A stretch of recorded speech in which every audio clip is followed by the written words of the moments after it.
us as we celebrate Black history and culture. Eyewitness News presents Honoring Black History, Mind, Body, and Soul. Hello, I'm Nick Toma. I'm Candace Kelly. Welcome to a special Eyewitness News presentation honoring Black History Month.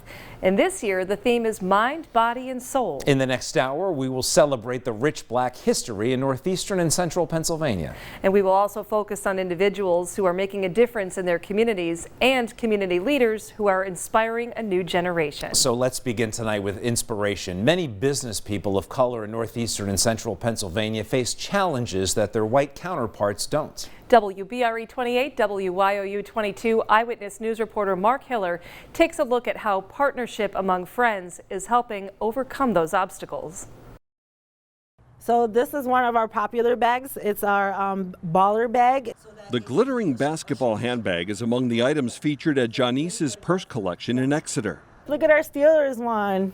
Isn't that nice? Real nice. Yeah. The woman showing these purses, who also owns Social Air Boutique and Events, wears a lot of hats, figuratively speaking. You're a lot of things. Yeah, I am. Business owner. I am. Entrepreneur, I'd say. Yes, absolutely. And for the Black Business Expo, you are The organizer and hostess. Janice Montez was the driving force behind the inaugural NEPA's Black-Owned Business Expo held in September 2021. Besides a range of clothing, candles, and jewelry, the expo featured unique items too. Different clothing that may interest you. There may be different items of household that may interest you, maybe art, pieces of art that you may enjoy. It was the first such expo in northeastern Pennsylvania, featuring businesses exclusively owned by people of color. We're in a predominantly white area here in NEPA, so I knew we were missing something for the people of color, the people of minority, and I wanted to do something not only to help my business grow, but to help their businesses grow. This outfit I actually wore at the Black Business Expo. Mary Eliza Bryant owns affordable fashions business Queens and Diamonds. After participating in that first expo, she and Montez decided to share business space in the same building. It was quite a step up for both women, who first grew their small businesses online and through pop-up events at shopping malls. The expo did for them what it did for several others. A lot of those businesses then gravitated and then turned into brick and mortars within our local areas. So that is very ideal. That shows the growth that it is given and the growth that it can give to future businesses. I do pickle bread, I do roasted tomato pickle. Brock's Fresh Bread owner Brock Vini bakes more than 150 varieties of bread. He not only participated in the first expo, but also helped organize it. This puts light on the resources that you have to run your business, and get people to know who you are, what products you have. Vini and Montez received the Greater Wyoming Valley Chamber of Commerce 2021 Diversity Champion Business of the Year Award for the groundbreaking expo they held. It opens the doors and it shows you, how far you could go when you see these other people doing these things that you didn't think you could do. Vini, Montez, and Bryant have teamed up to plan the next NEPA's annual Black-Owned Business Expo. It's happening the last weekend of August at Mohegan Sun Pocono. Last year it was one day and we had 73 vendors, so I'm hoping to double the vendor amount, being that we have 2 days now, so quite a bit of growth. And quite an opportunity to bring a boost to a growing business community. Mark Hiller, 2822 Eyewitness News. The Black-Owned Business Expo is happening August 27th and 28th, Mohegan Sun Pocono. Head to pahomepage.com to learn more about that and some of the businesses participating. Still ahead, a woman who faced incredible odds, a former slave who became one of Williamsport's first philanthropists. The story of Mary Slaughter and how her legacy lives on today. And later, 50 years ago, a powerhouse Little League team from Gary, Indiana took South Williamsport by storm. We'll hear from one of the team's players on how the experience changed his life.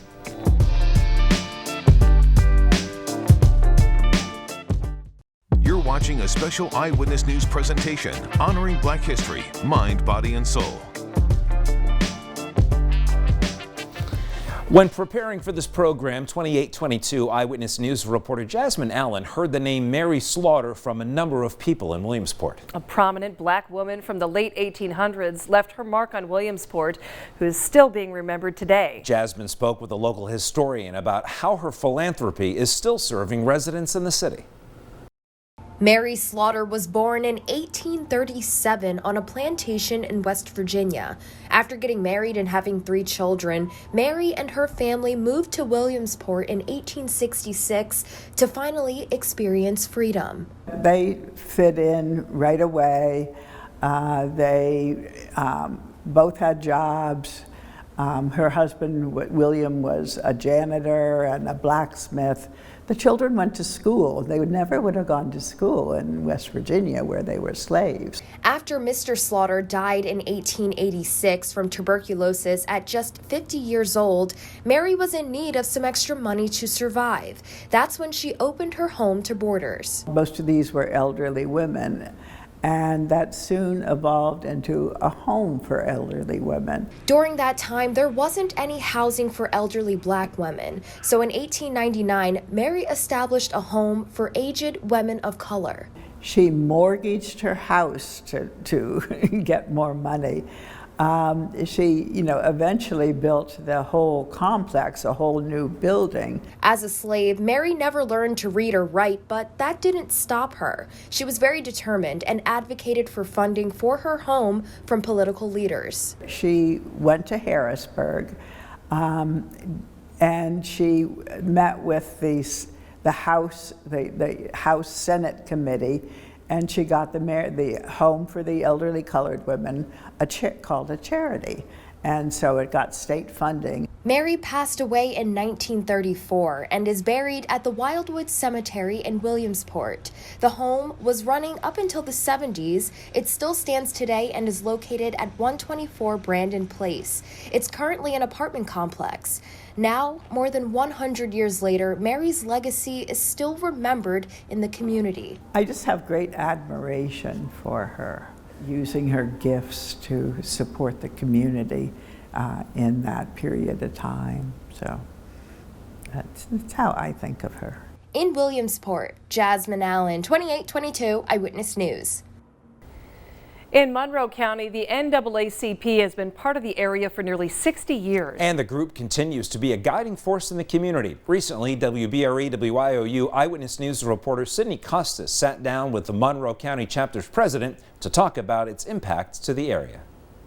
There's so many things that we focus on that doesn't just benefit people of color, but it benefits the entire community, because our focus is preserving the civil rights for every resident of Monroe County. The NAACP Monroe County chapter has been around since 1963. Its president, Krista Caceres, is originally from New York. Caceres says she's been involved in community service her whole life and was elated to find and become part of the Monroe County NAACP in 2017. I immediately felt like, wow, I have a home. So I became a member, and the rest is history. I became president in 2019. She tells us the group based in Stroudsburg has focused on registering thousands of voters in the community as its main objective across the decades. The Monroe County chapter has more than 200 members. As part of their mission, they have donated thousands of dollars in scholarships to high school students. They also work with those who have questions or complaints regarding possible civil rights discrimination. Service is essential, right? As a human being, service and giving back is number one. So we're very blessed in that area. Caceres says she works each day to spread awareness about the organization and to clear up any misconceptions some may have. Our membership is balanced of white and black people, and our focus is not always on race. Our focus is on humanity. Our focus is on what all of us were given at birth, and that's the right to live freely. She tells me the chapter works with younger generations to educate them on their opportunities and to never underestimate their voices. You are the future, and anything is possible if you simply believe it, but you all must work together, regardless of whatever you look like or wherever you come from. We all must work together. In Stroudsburg, Sydney Costas, 2822 Eyewitness News. The Monroe County chapter always welcomes new members. After a 2-year hiatus because of COVID, the Monroe County chapter hosted its annual Black History Month prayer luncheon in person. Still to come, a double dose of inspiration. After years of working at a local penitentiary, a man finds his calling at a Lycoming County church. How he now shares the Word of God with his community. I'm really appreciative of my time with the Bureau, but I'm also appreciative of my calling. And we know Faith Lane from our PA Live Kitchen segments. Coming up, how she opens up her home and shares her faith with young adults, taking them on a new spiritual path in life.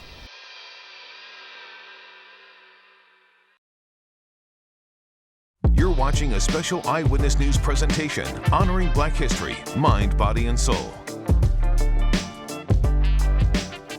As part of our Black History Month celebration, we're taking a look at local people who have made an impact on their communities. A pastor in Lycoming County fits the bill with a very unique way of connecting with members of his church and the community. WBRE 28, WYOU 22 Eyewitness News reporter Jasmine Allen tells us more about his experiences in the church and how his congregation spreads positivity throughout different neighborhoods. Marwin Reeves has been an important member of Williamsport's community for years. Over a decade ago, he changed career paths and followed in his father's footsteps by becoming the pastor of Christ Community Worship Center, a move that is making a difference in people's lives and the community he serves. Of course, I've made enough excuses, but now the resolve to be present and accounted for is where I've settled to be. Pastor Reeves worked at the penitentiary in Lewisburg for more than 17 years, but felt the need for something more.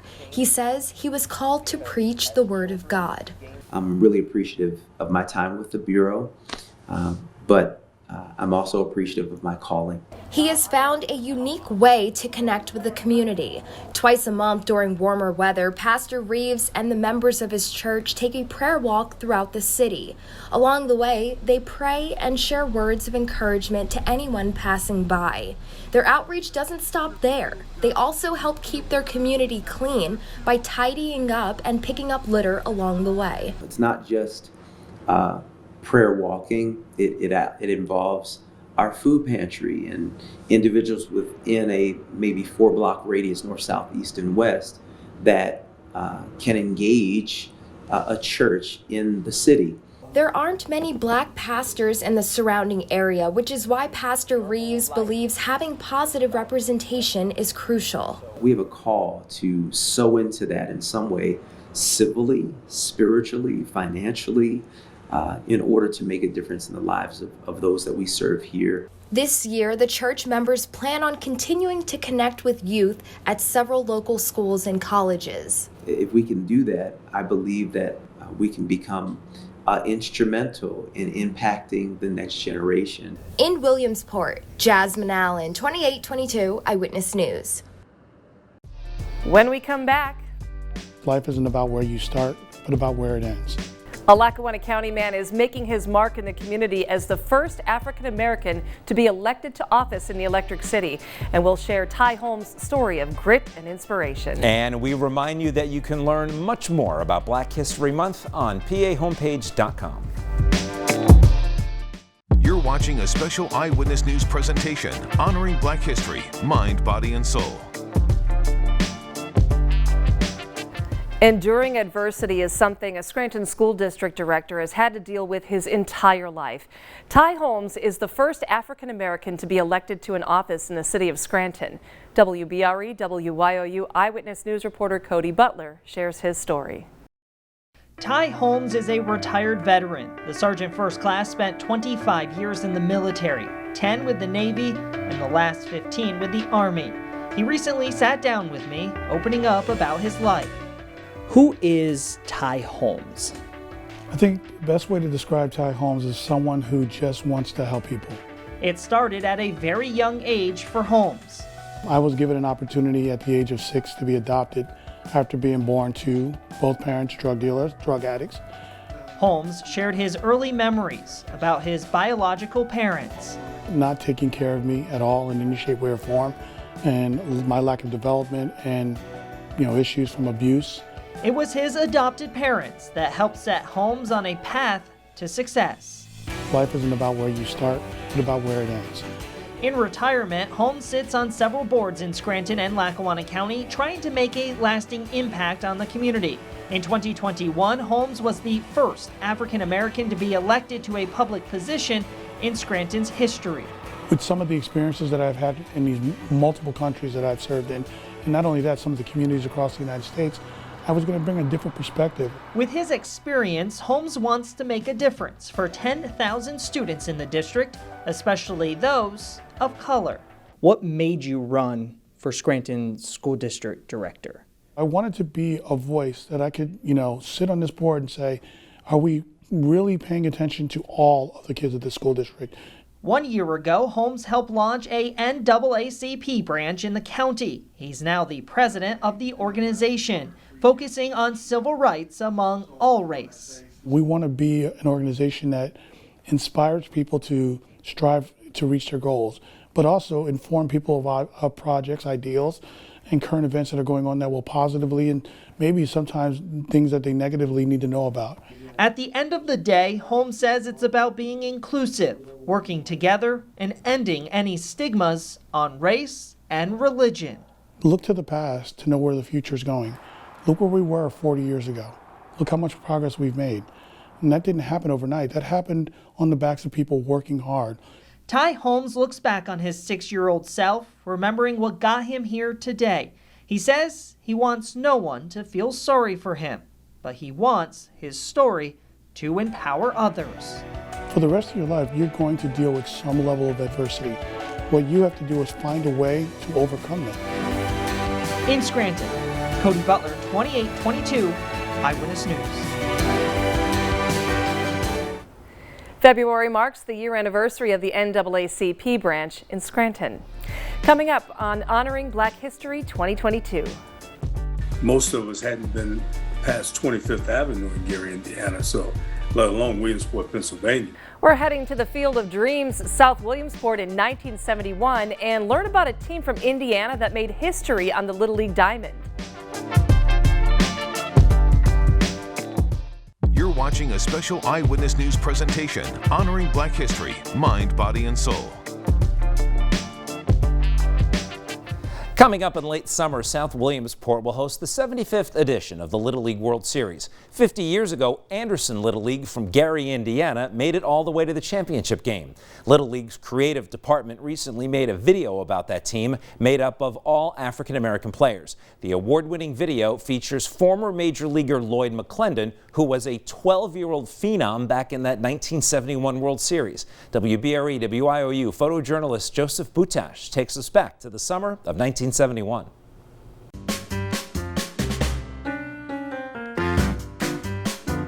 We were lucky enough to find out in October that we won the Ishii Award, and we're thrilled to be able to kind of celebrate that. The 1971 team was actually the first all-African-American team to play in the Little League World Series. Little League was invented in 1939, held its first World Series in 1947.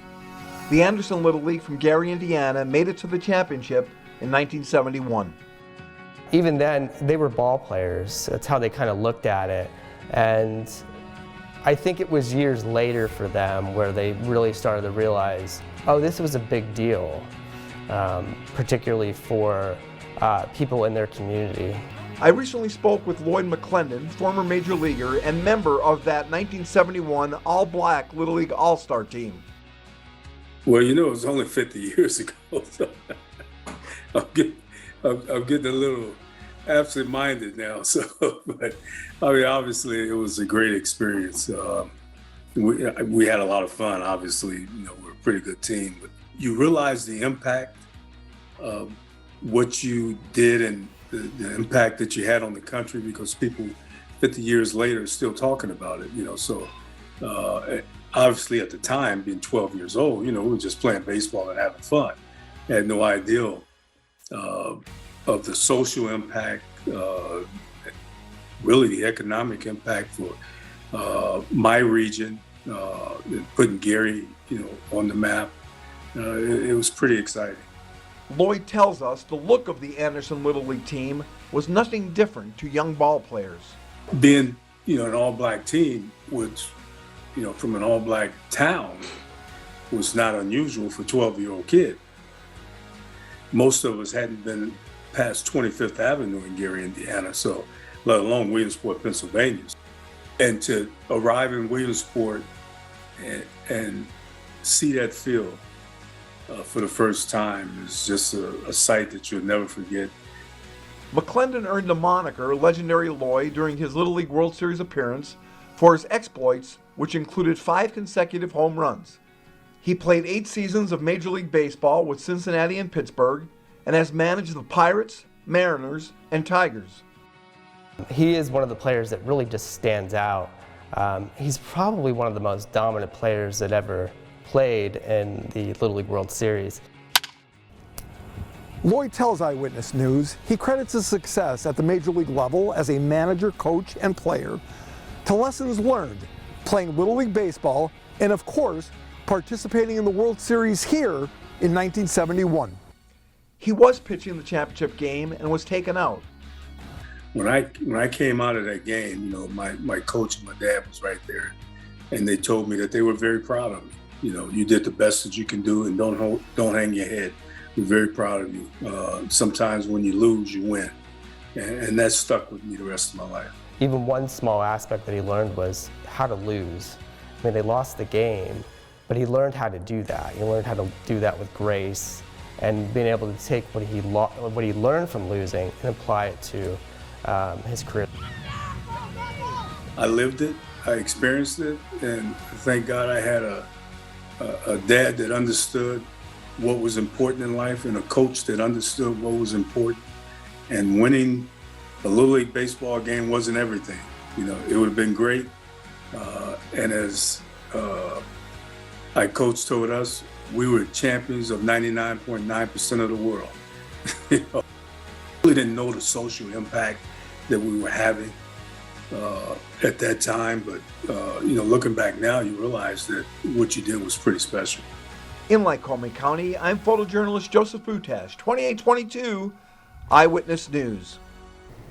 Lloyd McClendon was enshrined into the Little League Hall of Excellence in 2006. To learn more about the Little League World Series, we've set up a link for you at pahomepage.com.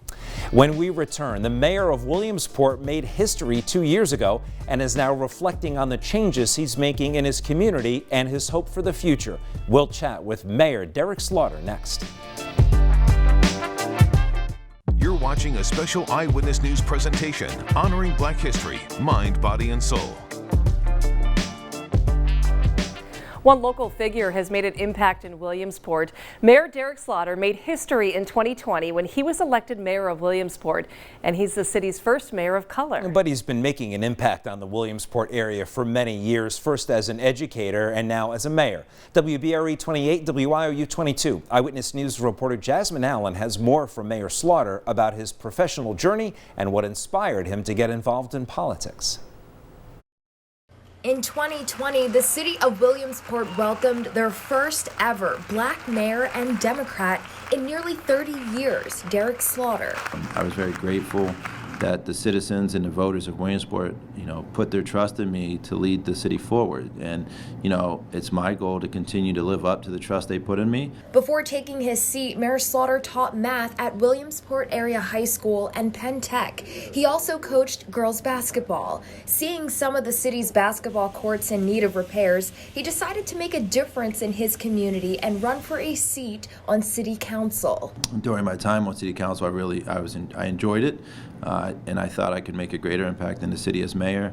Decided to run for mayor, and here I am. He had a set of challenges. Slaughter came into office right before COVID-19 hit. The first 2 years we had the pandemic, and we had a lot of challenges that came along with that. In spite of all of that, we've got a lot accomplished. Those accomplishments include several recreational and public safety projects, relocating City Hall and the police department after complications with mold and water posed problems. He stresses that positive representation matters, and Mayor Slaughter hopes to see more kids of color going after their goals. Another part of this job, I think, that is very rewarding, to be able to just motivate, encourage folks to chase their dreams, literally, and help them hopefully come to fruition. In Williamsport, Jasmine Allen, 2822 Eyewitness News. The Wilkes-Barre branch of the NAACP presented their annual Martin Luther King Jr. program in January in a virtual setting. The theme of this year's event, It Starts With Me. The event featured a number of speakers highlighting the message of Dr. King. Committee member David Yankai noted the program always featured a unique and compelling message about the mission of equality and social justice that is timeless. We have a link to the program on our website. And we have a host of other stories highlighting Black History Month on PAHomepage.com, including stories from our Next Star stations across the nation. They're stories of history, inspiration, and hope, and we invite you to take some time to check out those stories. Still ahead. This time, Lord, that you've given us to come together, Lord, and share. Helping teens through some troubling times with prayer and faith. And Pennsylvania born and still making music with the family. We'll hear from a founding member of the legendary Sister Sledge.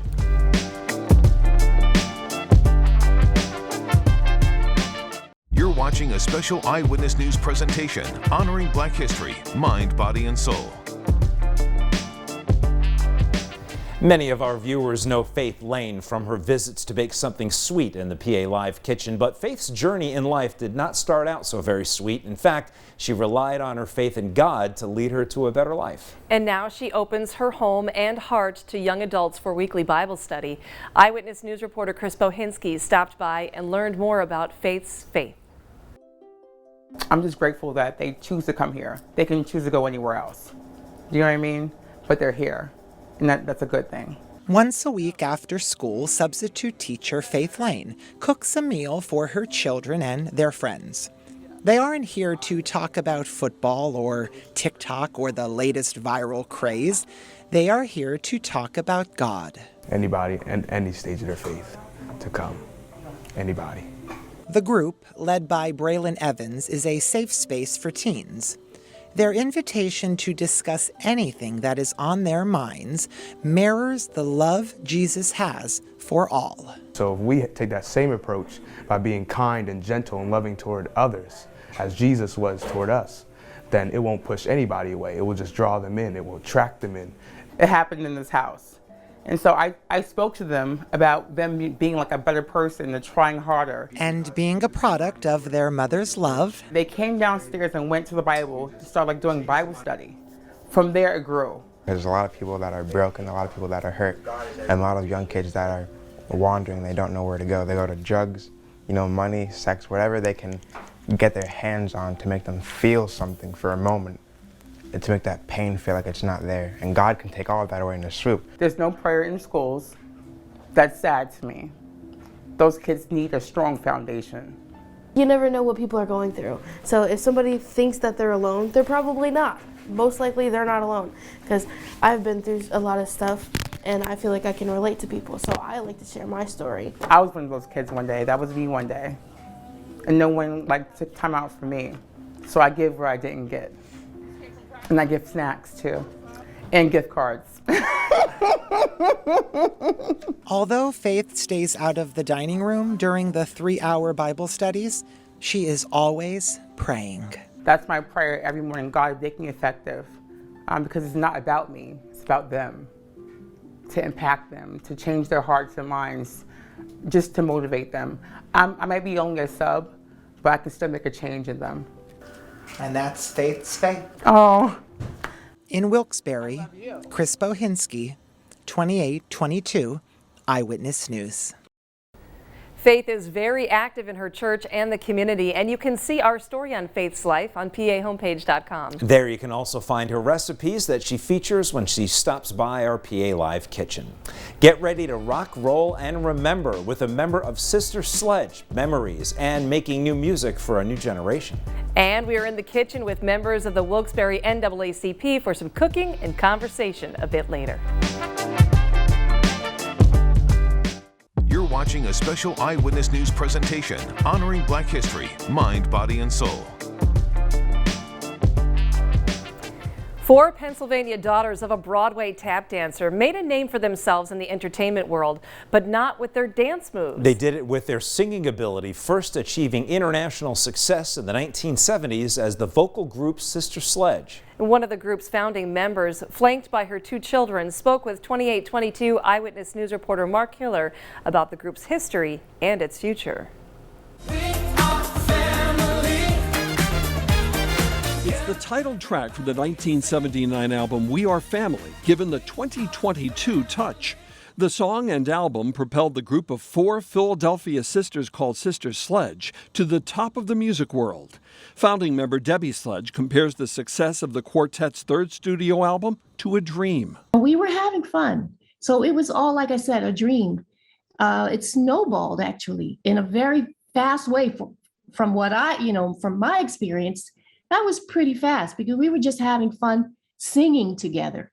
But the stars were in alignment for Sister Sledge. Even the 1979 World Series champion Pittsburgh Pirates adopted We Are Family midway through the season as a rally anthem, playing it after every win right up through the final game. We happened to hear it on the radio, and the announcer is saying, whatever he was saying, 50,000 people are singing We Are Family. This is amazing. And we were absolutely blown away. And to think a sister singing act is something Sledge says wasn't initially a goal. I always say that we didn't intend to do a group. I think the group was created. It was just a God thing. It was created. And so we were just flowing in that. The music of Sister Sledge has entertained audiences and influenced artists for generations. I don't know if people know what significance they have. That's why it's important for us to just do what we love doing and do it with integrity and serve others. Just go for it with the right heart.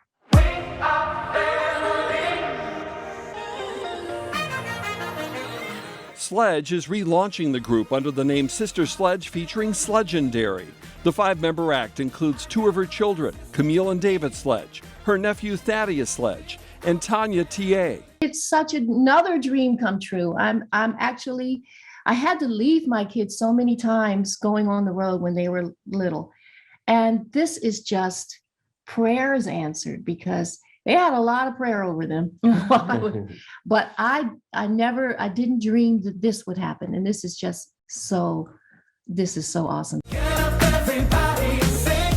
Sister Sledge, featuring Sledgendary, is poised to release their first recording. We're releasing a single this spring, yes. It's gonna be everywhere. This spring, and it will be everywhere. It's gonna be called Free. Yes. She has the merch on right now.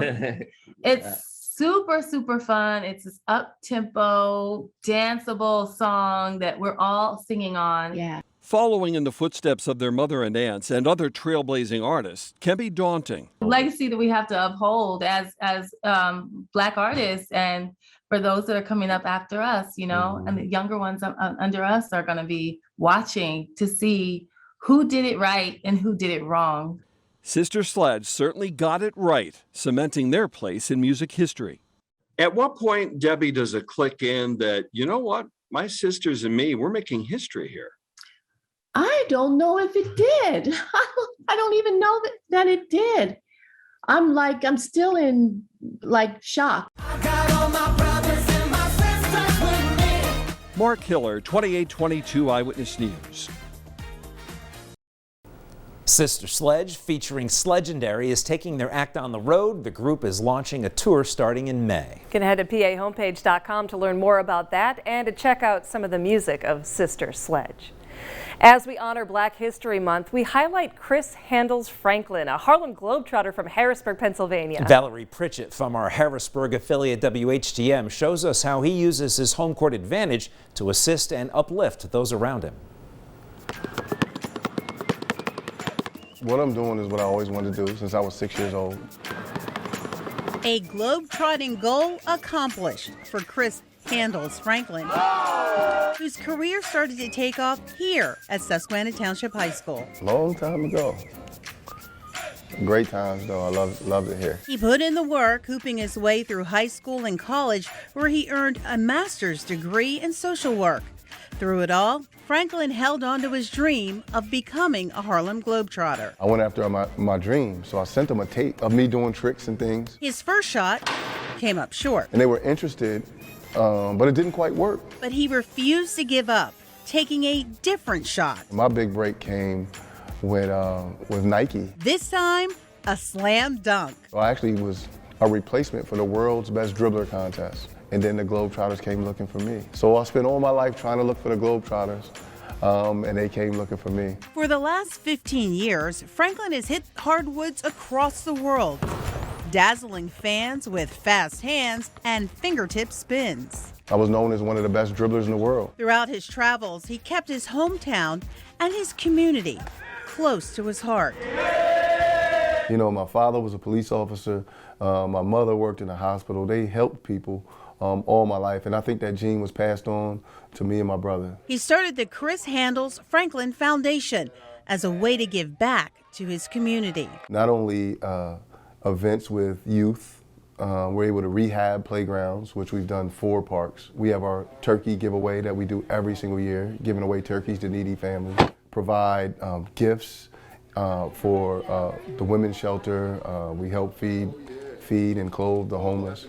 So a lot of things our foundation does. When the coronavirus crisis hit communities of color hard, Franklin and his foundation decided to pivot and host a vaccine clinic. When it came to vaccinations, I saw a need for it, especially in our communities. And just seeing the disparities with people of color. I have a master's degree in social work, so during the pandemic I was doing therapy.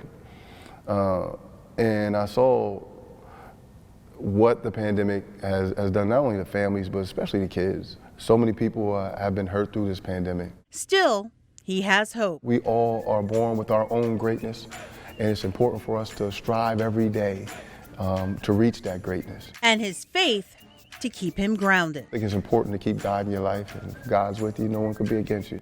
In Harrisburg, Pennsylvania, Valerie Pritchett reporting. This sad note, Chris lost his father in March, and his mother passed away just hours after his interview with Valerie. Still, Franklin held a food giveaway event a few days after losing his mother, lifting up and serving others during his grief. Up next, we're going to catch up with members of the Wilkes-Barre NAACP. It's good for the soul. That's why it's called soul food. Who dropped by our PA Live kitchen to cook and chat about Black History Month. And we remind you that you can learn much more about Black History Month on PAHomepage.com.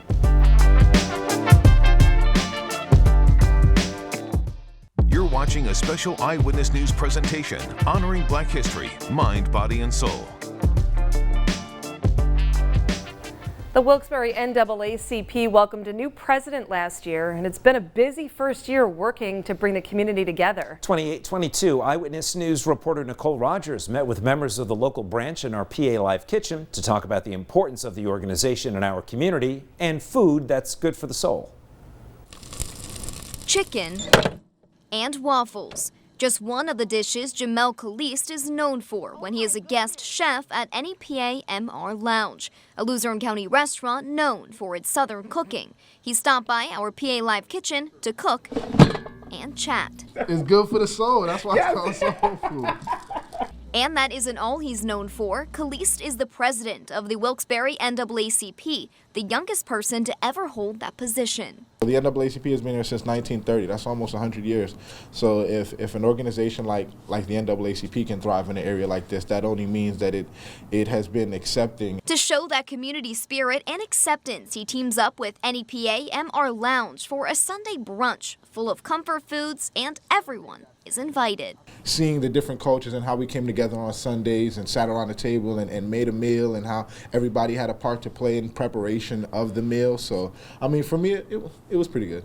It's a comfort, especially for African Americans. It's a comfort. And to be able to have the cuisine that they're used to and it's cooked in a commercial environment, absolutely. Melissa Rivers is the third vice president of the Wilkes-Barre NAACP. She's also the proud owner of NEPA MR Lounge. She says homegrown cooking is a top priority. I really incorporated that, like with my restaurant, to make sure that you feel and understand like what, you know, soul food is. Her family recipes come straight from the heart of Alabama and generations of struggles and perseverance. For my grandmother, forget it. I mean, she struggled for just her piece of land, you know, kind of thing.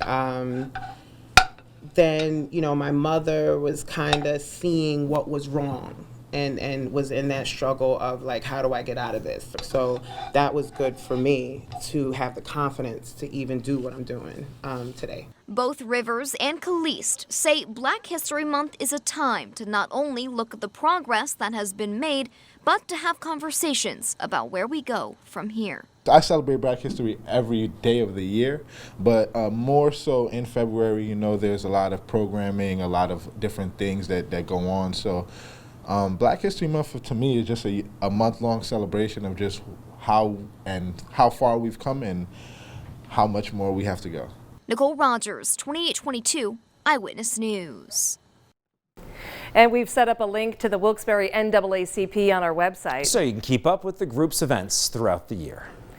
Thank you for joining us for this special presentation honoring Black History Month. We hope you've enjoyed all the stories and the achievements and accomplishments of those in the Black community in northeastern and central Pennsylvania. And we have more stories to inspire you on PAHomepage.com. And for everyone here at Eyewitness News, I'm Candace Kelly. And I'm Nick Toma. Thank you for watching.